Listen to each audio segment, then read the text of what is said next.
Hello বন্ধুরা, welcome back once again. আমরা ফিরে এলাম কম্পিউটার হার্ডওয়্যারের আগের দুটো এপিসোডে পেরিফেরাল ডিভাইস মাউস আমরা করে দেখিয়েছিলাম। মাউস অনেক কিছু ফিচার্স ফাংশন মাউসের দেখিয়েছিলাম। আজকে দেখাবো কিবোর্ডের এরকম মাউসের মতো ফিচার্স এবং মাউসের যেরকম ফিচার্স ফাংশন বিভিন্ন টাইপের মাউস এই সবগুলো দেখিয়েছিলাম, কিবোর্ডেরও সেইগুলো সেরকমভাবে করাবো। তো কিবোর্ড আর টাইপস অফ কিবোর্ড এই দুটো মাউসে যেরকম করিয়েছিলাম, মাউসের বেসিক ফাংশন, বেসিক প্রিন্সিপাল, আর ঠিক তেমনি কিবোর্ডেরও ওই রকমভাবে করাবো। তো কিবোর্ড শুরু করার আগে একটা ইম্পর্টেন্ট জিনিস বলে নিই। সেটা হচ্ছে আমরা কম্পিউটার হার্ডওয়্যারেরই এপিসোড নাম্বার 4, এই যে এখানে দেখতে পাচ্ছ এপিসোড নাম্বার 4-এ আমরা কিবোর্ডের সম্বন্ধে অনেকখানি ডিটেলস করিয়েছিলাম। কিবোর্ডের কত রকমের কিবোর্ড হয়, মানে গঠনের দিক থেকে কত রকমের কিবোর্ড হয়, তার কি ফাংশন না ফাংশন, অনেকটা কিবোর্ড আমাদের কভার করা আছে এপিসোড নাম্বার 4। সুতরাং এই এপিসোডটা দেখবার সঙ্গে সঙ্গে এপিসোড নাম্বার 3 দেখবার সঙ্গে সঙ্গে এপিসোড নাম্বার 4টাও একবার তোমাদের যারা দেখোনি তারা দেখে নিতে বলা হচ্ছে। ওখানে অনেক ইনফরমেশান পেয়ে যাবে, প্রাথমিক ইনফরমেশান অনেক, ওখান থেকে ইন্টারেস্টিং ইনফরমেশান পেয়ে যাবে। তাছাড়া এক্সট্রা সেখানে ওই এপিসোডে যেগুলো করানো হয়নি, আমরা কোর্সটাকে বারবার বলছি, আমরা কোর্সটাকে এরকমভাবে ডিজাইনিং করেছি, তখন সেটা আমরা নিয়ে আসি। আজকে যে এপিসোডে যেগুলো দেখাবো সেইগুলো তখন দরকার ছিল না, সেই জন্য তখন করানো হয়নি। এখন করানো হচ্ছে এপিসোড নাম্বার 39-এ। ওখানে আমরা কি কি করিয়েছিলাম দেখিয়ে নিই। এইটা এই যে 1, 2, 3, 4 করে যে 4টে পয়েন্ট দেখছো যে লেখা আছে, এই পুরো জিনিসটা আমরা এপিসোড নাম্বার 4-এ কভার করে নিয়েছি। সুতরাং এই সম্বন্ধে এগুলো যদি কেউ জানতে চায় তারা এপিসোড নাম্বার 4 অবশ্যই দেখে নেবে। আজকে যেটা করাবো সেটা হচ্ছে basic principles of keyboard. A keyboard is one of the primary input devices that allows user to input text into a computer or any other electronic machinery. যেটা মাউসের যে ক্ষেত্রে হয়েছিল ইনপুট ডিভাইস, মাউসের মতো কিবোর্ডও ইনপুট ডিভাইস, যেখান থেকে input টেক্সটটাকে আমরা ইনপুট করি কম্পিউটারে অথবা অন্যান্য ইলেকট্রনিক মেশিনারিতে। It is a peripheral devices that is most basic way for the user to communicate with a computer. কম্পিউটারের সঙ্গে কমিউনিকেট করার জন্য basic peripheral devices. It consist of multiple button থাকে কিবোর্ডে, সেটা জানো, হুইচ ক্রিয়েটস নাম্বার থাকে, সিম্বল থাকে, লেটার থাকে, স্পেশাল কিজ থাকে, উইন্ডোজ কিজ থাকে, অল্টার কি থাকে, এই সবগুলো থাকে, তাদের আলাদা আলাদা ক্যারেক্টার, আলাদা আলাদা function. The design of the keyboard comes from the typewriter keyboard, and number and letters are arranged on the keyboard in the way which helps to type quickly. টাইপরাইটারে যে কিবোর্ড ইউজ করা হতো, typewriter তো আগে আবিষ্কার হয়েছে, typewriter keyboard পরে আবিষ্কার হয়েছে। তো টাইপরাইটারে যে ধরনের কিবোর্ড, তার প্যাটার্ন, তার অ্যারেঞ্জমেন্ট ছিল, সেম জিনিসগুলো এখানে কিবোর্ডে আছে। অনেকটা সেরকমই প্যাটার্নে, কিছু কিছু ক্ষেত্রে, কয়েকটা ক্ষেত্রে আলাদা, যেমন ওখানে যেমন ফাংশন কিটি এইসবগুলো নেই, এখানে আছে। উইন্ডোজ কি নেই, এখানে আছে। বাকি সব টাইপরাইটারের যে ধরনের কিবোর্ড, সেই ধরনের কিবোর্ডেরই ব্যবহার করা হয়েছে। এই কিবোর্ডটার সম্বন্ধেই বললাম এপিসোড নাম্বার 4-এ বিস্তৃতভাবে বলা হয়েছে, আলোচনা করা হয়েছে। জাস্ট এখানে একটা দেখানোর জন্য বলে নিয়েছি। এই কিবোর্ডটাকে কি বলা হয়? QWERTY design. QWERTY ডিজাইন কোথা থেকে আসছে? এই যে এখানে দেখো, এই QWERTY, এই যে পরপর যেগুলো আছে, এই ধরনের ডিজাইনিংয়ের নাম অনুসারে এই কিবোর্ডের এই ধরনের নামকরণ করা হয়েছে। First 6 letters.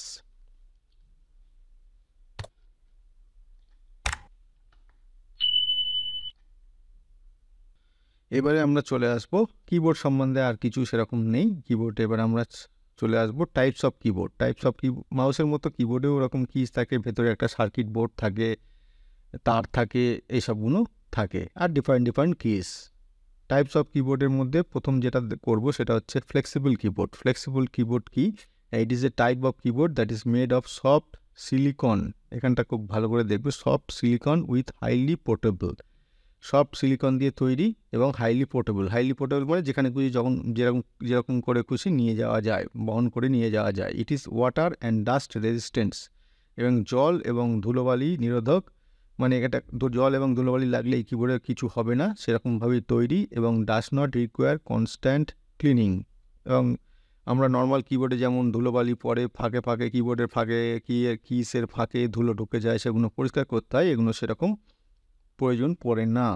It acts the same as a standard keyboard and connects to the computer via A USB connection অথবা সিরিয়াল পোর্ট। সেম যেরকম নর্মাল কিবোর্ড আমরা স্ট্যান্ডার্ড কিবোর্ড ইউজ করি ইউএসবি দিয়ে বা সিরিয়াল পোর্ট দিয়ে, সেখানে সেরকমই কানেকশান করা হয়। This types of keyboards can also be more durable in terms of some wedge as compare to traditional keyboard. এগুলো ট্র্যাডিশনাল কিবোর্ডের যেরকম যতদিন চলে, এই ধরনের কিবোর্ড তার চেয়ে বেশি দিন চলে তার তৈরির দিক থেকে বিবেচনা করলে। It does not make a sound when being use, that is why it is also called a silent keyboard. এই কিবোর্ডগুলো যখন আমরা নর্মাল কিবোর্ডে যখন টাইপ করি কিগুলোর একটা আওয়াজ পাই, কিন্তু এই ধরনের কিবোর্ডে আওয়াজ পাই না। কেন পাই না এক্ষুনি দেখবে, ছবি দেখলে পরিষ্কার হয়ে যাবে। These keyboards are useful for traveling time because they can be rolled up into a bag and flexible in outdoor situation. এই কিবোর্ডগুলো যখন আমরা কোনো ট্রাভেল করব, এই কিবোর্ডগুলো নিয়ে যাওয়ার সুবিধে, কেন সুবিধে না, এগুলো রোল করে নিয়ে নেওয়া যায়। দেখতেই পাচ্ছ ছবি দেখে, এখান থেকে রোল করে আমরা ব্যাগে ঢুকিয়ে নিতে পারি বা যেখানে খুশি ঢুকিয়ে নিতে পারি। আর এই ছবি দেখে বুঝতে পারছো এটা ওয়াটার এবং ডাস্ট নিরোধক, মানে এখানে ওয়াটার ডাস্ট কোনো এটা এফেক্ট করবে না, বেশি ক্লিন করার দরকার পড়ে না। এই হচ্ছে ফ্লেক্সিবল কিবোর্ডের এর বৈশিষ্ট্য, এর সুবিধে। যদিও প্র্যাকটিক্যালি এগুলো খুব কম ইউজ হয়, কিন্তু এর সুবিধেও আছে। এরপরে যেটা করাবো, ইরোগোনমিক কিবোর্ড। ইরোগোনমিক কিবোর্ডটা কি? This type of keyboard is beneficial for your body posture, মানে বডি সুবিধে, মানে আমরা সাধারণত কিবোর্ডটা টেবিলে থাকে, হাত দুটো উপরে সোজা হয়ে বসে টাইপ করি, কিন্তু কিবোর্ডটা আমাদের বডি যেরকম বসতে সুবিধা হয় সেই রকমভাবে বডিটাকে পজিশানটা রেখে কিবোর্ডটাকে আমরা ইউজ করতে পারি। কিরমভাবে? Instead of adjusting yourself to fit into keyboard, যেটা বললাম টেবিলের ওপর হাত দুটো কিবোর্ডে রেখে আমরা সোজা হয়ে বসে টাইপ করতে হয়, সেরম না করে আমরা আমাদের বডিটাকে অ্যাডজাস্ট করতে পারি। It is design to fit you easily, ease of use and reduce strain. এটা ফিট করে যায়, আমরা টেবিলে যে পজিশানেই থাকি না কেন সেই পজিশানে এটা ফিট করে যায়, এর ব্যবহার করতে সুবিধে, এবং আমাদের শরীরের যে একটা সোজা হয়ে বসে টাইপ করতে হয় যে স্ট্রেনটা পড়ে সেটাও কম পড়ে। It is designed in that way, instead of bending their hands it allows user to straight their hands. আমরা হাতটাকে নর্মাল কিবোর্ডের ক্ষেত্রে কি হাতটাকে বেঁকিয়ে আমরা কি টাইপ করতে হয়, কিবোর্ডে কাজ করতে হয়, কিন্তু এটা ক্ষেত্রে সেটা হয় না, এটা হাতটা সোজা রেখে কাজ করা যায়। Generally the space bar is bigger as compare to a regular keyboard. Space বারটা রেগুলার কিবোর্ডের স্পেস বার যে যতখানি আকার আয়তনে হয়, এটা তার চেয়ে বেশি হয়। Which allows for fast typing, যেটার ফলে আমরা ফাস্ট টাইপিং করতে পারি। ছবি দেখে নিই, এই হচ্ছে ছবি, দেখতেই পাচ্ছ। এই অংশটার জন্য আমরা হাতটা এর ওপরে রেখে কিবোর্ডে করতে পারি। এখানেও আছে। যদি এটা আলাদা আলাদা হয়, এই যে তার দিয়ে এখানে এটা এর সঙ্গে সংযোগ স্থাপন করা আছে।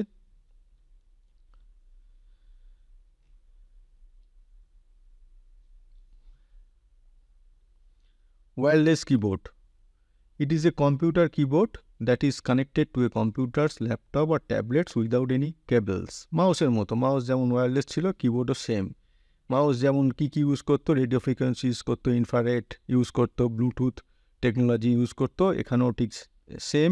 User can move the wireless keyboard around without having to put it on a desk as it provides portability and flexibility to the user. আমরা নর্মাল ওয়্যার মাউসের ক্ষেত্রে কী হতো বা ওয়্যার কিবোর্ডের ক্ষেত্রে কী হয় না, আমরা কম্পিউটারের সঙ্গেই কাছাকাছি ওটা রাখতে হয়, যতখানি ওই তার বড় সেইটুকুনি অংশের মধ্যে রাখতে হয়। এখানে কী হয়, আমরা একটু দূরে নিয়েও বসেও কাজ করতে পারি ওয়্যারলেসের ক্ষেত্রে। It is designed by stainless steel material that increases its life for a long time. Stainless steel material use করার জন্য এর লাইফটা মানে কতদিন চলবে সেটার টাইমটা অনেক বেড়ে যায়। It can set up very easily by plugging the USB receiver into the computer. এটা ইউএসবি রিসিভারের মাধ্যমে যেরকম ওয়্যারলেস দেখিয়েছিলাম কিবোর্ড, একটা ইউএসবি রিসিভার থাকে যেটা কম্পিউটারের দিকে ইউএসবি রিসিভারটা প্লাগ ইন করে দিতে হয়। বাকি ওই কিবোর্ড মাউসের সঙ্গে যেরকম হতো কিবোর্ডের সঙ্গেও কমিউনিকেশানটা ওই ইউএসবি রিসিভারের মধ্যে দিয়ে হবে, দিয়ে ইউএসবি রিসিভার সিগন্যালটাকে রিসিভ করে কম্পিউটারে পাঠাবে। It utilizes light waves to transmit signal to other infrared-enabled devices. It is based on infrared technology. Infrared technology দিয়ে এটা হয়। Some wireless keyboards use radio frequency technology. কিছু keyboard radio frequency technology use করে, which communicates via signal with a range from 27 MHz to 22.4 GHz. এই রেঞ্জে radio frequency use হয় কিবোর্ডের সঙ্গে আর কিবোর্ড যে রিসিভার ইউএসবি রিসিভার আছে তাদের কমিউনিকেশনে করার জন্য সময়।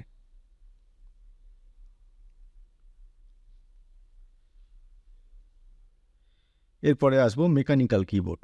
মেকানিক্যাল কিবোর্ড যেরকম মাউসে নর্মাল মাউস যেরকম ছিল মেকানিক্যাল মাউস দেখিয়েছিলাম, নিচের দিকে বল থাকে ওইগুলো, এখানেও ঠিক তেমনি মেকানিক্যাল কিবোর্ডে কী হয়, it is made with high quality that commonly used in both home and office. আমরা বাড়ির ক্ষেত্রে বা অফিসের ক্ষেত্রে যে ধরনের কিবোর্ড ইউজ করি সেখানে এই মেকানিক্যাল কিবোর্ড ইউজ করা হয়। It is design for long life and high durability and responsiveness. ঠিক আছে, এর লং লাইফ হয়, ডিউরেবিলিটি ভালো হয় এবং এর রেসপন্সিভনেসও ভালো হয়। It provides crisp click sound. আমরা যখন কিবোর্ড টাইপ করি তখন সাউন্ডটা খুব কর্কশ না, খুব জোরে হয় না, খুব আস্তে হয় এবং যেটাকে বলা হচ্ছে crisp clip sound. Medium resistance মানে কিবোর্ডগুলো কিগুলো যখন প্রেস করি খুব সহজেই আমরা কিগুলো প্রেস করতে পারি, সফট থাকে। And better feedback for gaming performance and ultimate typing. Gaming খেলার জন্য যে কিবোর্ড এই ধরনের টেকনোলজি ইউজ করা হয় এবং টাইপিংয়ের ক্ষেত্রেও আমাদের এটা খুব ভালো কাজে দেয়। ইট offers framing, switches, type print methods, functionality, PCB board, key construction, LED lighting or more other than better features as compared to traditional rubber thumb keyboard. Mechanical কিবোর্ডে সুইচ থাকতে পারে, পিসিবি বোর্ড থাকবে, কি কনস্ট্রাকশন থাকবে, LED light থাকতে পারে। LED light হচ্ছে যেখানে নাম লক আর ক্যাপস লকটা অন অফ হলে যে লাইটগুলো ফুটে ওঠে সেই সব থাকতে পারে মেকানিক্যাল কিবোর্ডে। মেকানিক্যাল কিবোর্ডের ছবি দেখতেই পাচ্ছ, একটু শক্তপোক্ত হয়, মানে একটু ওই যে বললো লংজিভিটিটা লাইফ লংটা অনেক বেশি হয়। যে কিবোর্ডের গঠন দেখেই ছবি দেখেই বুঝতে পারছো যেগুলো অনেক দিন চলবে, এরকম ধরনের করেই বানানো হয় মেকানিক্যাল কিবোর্ড। আর এটা একটা মোস্ট ইম্পর্টেন্ট এখনকার টেকনোলজিতে যে কোনো কিছু মোবাইলে হোক যেখানে হোক এই ধরনের দেখতে পাওয়া যায় ভার্চুয়াল কিবোর্ড। আমরা কিছু একটা টাইপ করতে গেলে একটা কিবোর্ডের প্যাটার্ন ফুটে ওঠে, সেইটাকে বলে ভার্চুয়াল কিবোর্ড। সেম নর্মাল কিবোর্ডে যেরকম কম্বিনেশানে কিগুলো থাকে, যেরকম প্যাটার্নে থাকে, এখানেও ঠিক সেই রকমভাবেই ছবিটা আমাদের সামনে উঠে আসে, আমরা সেখানে টাইপ করি। ইট is A software based keyboard that enables user to type without the need for physical keys. Physical key দরকার হয় না, সফটওয়্যার বেস এগুলো কিবোর্ডগুলো হয়। It is an alternative for a physical keyboard or a digital representation of QWERTY keyboard. QWERTY যে কিবোর্ডের যে pattern, কিবোর্ডের kiss যেরকম প্যাটার্ন কোনটা পরপর কোনটা কীরকমভাবে থাকবে তারই একটা রেপ্লিকা বলতে পারো এখানে আমরা সফটওয়্যারের মাধ্যমে ফুটে ওঠে। আমাদের কিছু টাইপ করতে গেলে ইউজার নেম, পাসওয়ার্ড, এটা মেল আইডি এসব টাইপ করতে গেলে ওই ধরনের কিবোর্ডগুলো আমাদের স্ক্রিনে ফুটে ওঠে, আমরা ওখান থেকে ফিঙ্গার দিয়ে প্রেস করে করে লেটারগুলো বা নাম্বারগুলো টাইপ করি। This types of keyboard commonly have many pages of characters including numbers, letters, punctuation and symbol. এই সবগুলো নর্মাল কিবোর্ডে যেরকম থাকে এখানেও ঠিক সেরকম থাকে। Some virtual keyboards also include option to insert emojis, stickers or animated GIFs on the basis of the device's operating system. কিছু কিছু ভার্চুয়াল কিবোর্ডে ইমোজিসও দেখতে পাওয়া যায়। ইমোজিস জানো, যেগুলো হচ্ছে বিভিন্ন ধরনের ছবি হয়, স্টিকার, আমরা এগুলো সব পরিচিত। এইসবের সঙ্গে অ্যানিমেটেড জিআইএফস, এগুলো ওই কিবোর্ডে ভার্চুয়াল যে কিবোর্ডটা ফুটে ওঠে আমাদের সামনে, সেখানেই তার মধ্যে অপশান থাকে, আমরা টাইপ করতে করতে ওইগুলোও দিতে পারি, ইনসার্ট করে দিতে পারি। The devices that contain virtual keyboard আর ট্যাবলেটস, যেটা বললাম ট্যাবলেটে এই ধরনের ভার্চুয়াল কিবোর্ড থাকে, স্মার্টফোনে থাকে, আদার পোর্টেবল ডিভাইসেস থাকে, because this device do not require the constant use of a physical keyboard. এগুলোর ক্ষেত্রে কী হয়, কনস্ট্যান্ট কিবোর্ডের দরকার পড়ে না। আমাদের যেমন নর্মাল ডেস্কটপের ক্ষেত্রে কিবোর্ডটা সবসময়ের জন্য দরকার পড়ে, কখন কিছু না কিছু টাইপ করছি, কিছু না কিছু লিখছি কিবোর্ডের মাধ্যমে, কিছু যোগ বিয়োগ গুণ ভাগ হোক বা কোনো কিছু ABCD কোনো কিছু করছি। কিন্তু এই ধরনের যে ট্যাবলেট, স্মার্টফোন বা আদার পোর্টেবল ডিভাইসে কি হয়, এখানে মাঝে মাঝে দরকার হয়। তার ফলে এখানে এই ভার্চুয়াল কিবোর্ডটা এখানে ফিট করে, খুব সুন্দর কাজে দেয়। এই দেখতে পাচ্ছ ভার্চুয়াল কিবোর্ড। এই যে ট্যাবলেটে এখানে লিখতে লিখতে ভার্চুয়াল এখানে কিছু লিখতে হবে, গুগলে করে হয়তো কিছু সার্চ করতে হবে, এই কিবোর্ডটা খুলে গেছে, আমরা কিবোর্ডটা খুলে ওখানে সার্চ করে নিয়ে ওটাকে আবার কিবোর্ডটাকে মিনিমাইজ করে দিতে পারি। এই যে এই একটা কিবোর্ডের প্যাটার্ন দেখতেই পাচ্ছ, নর্মাল যেরকম কিবোর্ড হয় তাই সেই অনুযায়ী তারই প্যাটার্ন এখানে ইউজ করা হয়েছে। এবং এটাই আগামী দিনের এটাই জনপ্রিয় হতে চলেছে। ভার্চুয়াল কিবোর্ড সব জায়গায়, খুব সম্ভবত সব জায়গায় ভার্চুয়াল কিবোর্ডই আসতে চলেছে।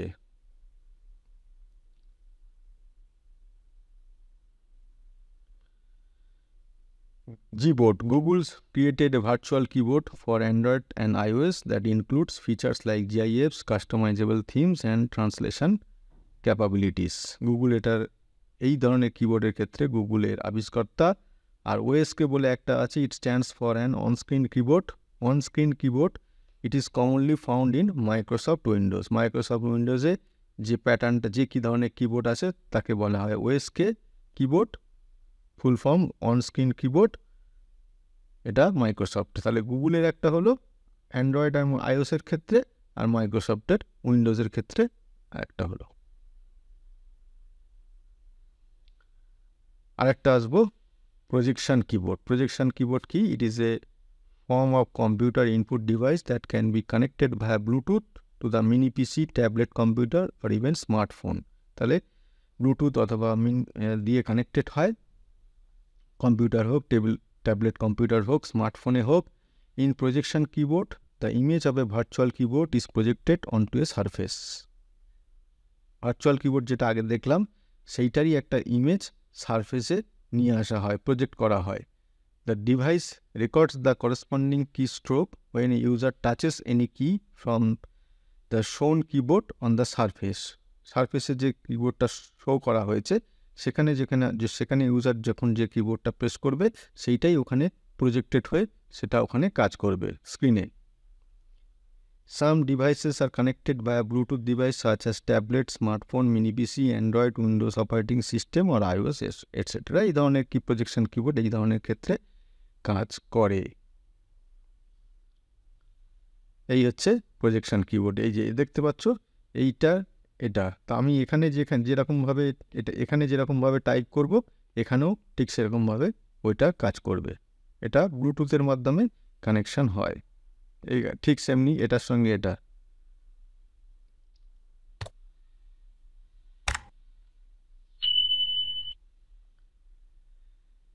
আর একটা আছে last, gaming keyboard. Gaming keyboard জানো, যারা যারা কম্পিউটারে গেম খেলো তাদের জন্য কিছু স্পেশাল ফাংশন বা স্পেশাল কিজ থাকে ওই ধরনের কিবোর্ডে, যেটা গেমের ক্ষেত্রেই লাগে, সেই ধরনের কিবোর্ডকে বলা হয় gaming keyboard. A keyboard that contains a few specific keys used for gamers is known as gaming keyboard. কিছু পার্টিকুলার সব কিবোর্ড দরকার হয় না। কেন দরকার হবে? ওখানে কি আমি নাম লিখবো, ABCD ওইসব নাম লিখবো? দরকার হয় না। গেমটা খেলতে গেলে কিছু পার্টিকুলার কিজ দরকার হয়, কোনো ধরো গাড়ির বাইক রেস হোক বা যাই হোক, সেইগুলো এই ধরনের কিবোর্ডে সেই ধরনের ওই কিবোর্ড কিগুলোর ওপর জোর দেয়। বাকি সে অন্যগুলো কিছু জোর দেয় না। The WSDA and arrow keys are widely used for games on the standard QWERTY keyboard. তাহলে কী হলো, WS এই কিবোর্ডের মধ্যে যেখানে আছে WSDA এই কিবোর্ড এই কিজগুলো যেখানে আছে, এবং অ্যারোস কি, এই যে অ্যারো কিজ দেখতে পাচ্ছ, এইগুলো মেনলি গেমের ক্ষেত্রে লাগে, বাকি আর সেরকম কিছু লাগে না, যদি লাগে সেই কিবোর্ডে থাকে। Gaming keyboard mostly mechanical keyboard হয়, গেমিং কিবোর্ডগুলো মেকানিক্যাল কিবোর্ড একটু আগেই বললাম। দ্য কি switches needless depression that provides ফাস্টার action for games.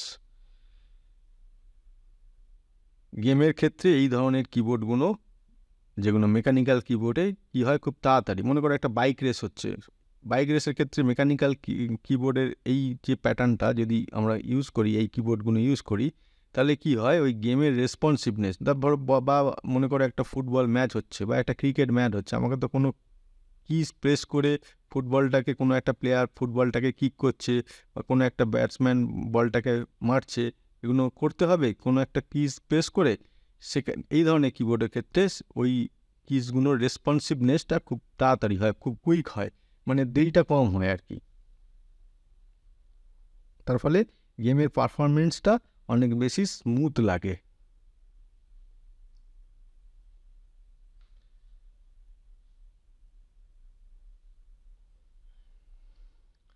R last এটা শেষ করবো, এটা জাস্ট ফর ইনফরমেশান, IBM-এর এটা আবিষ্কার এই ধরনের কিবোর্ড একদম প্রথমের দিকে আবিষ্কার হয়েছিল 1970s, এখানে দেখতেই পাচ্ছ লেখা আছে 1970s। এই ধরনের কিবোর্ড IBM এনেছিল মার্কেটে, যদিও পরবর্তীকালে আরও অ্যাডভান্স, আরও উন্নত কিবোর্ড মার্কেটে এসে যায়, কিন্তু স্টার্টিংয়ে এখানে দেখতে পাচ্ছ এখানে উঁচু উঁচু এই যে কিগুলো দেখতে পাচ্ছ একটু উঁচু উঁচু, বাকি ABCD এই পার্টটা নর্মাল যেরকম এখনকার সেরকম, কিন্তু এই পার্টগুলো দেখো একটু উঁচু উঁচু।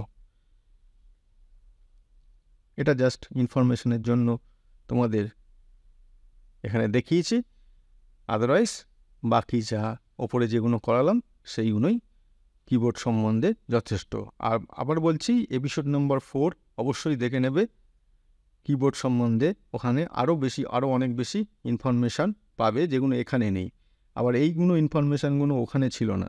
সুতরাং দুটো এপিসোড মিলিয়ে আমরা আই বটমে অবশ্যই দিয়ে দেবো লিঙ্কটা এপিসোড নাম্বার 4-এর, তবুও বলে দিচ্ছি এপিসোড নাম্বার 4টা অবশ্যই তোমরা দেখে নিও। তো বন্ধুরা, কিবোর্ড আজকে এই একটা এপিসোডেই কমপ্লিট হলো।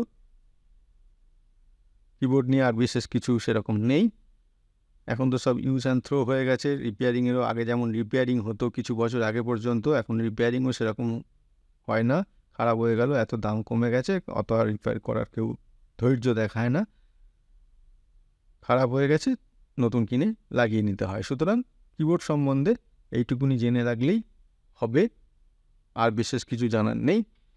এর পরের দিন পেরিফেরাল ডিভাইসের অন্তর্গত আর যেসব ডিভাইস আছে তার মধ্যে কোনো একটা নিয়ে আমরা পরের এপিসোডে ফিরে আসবো।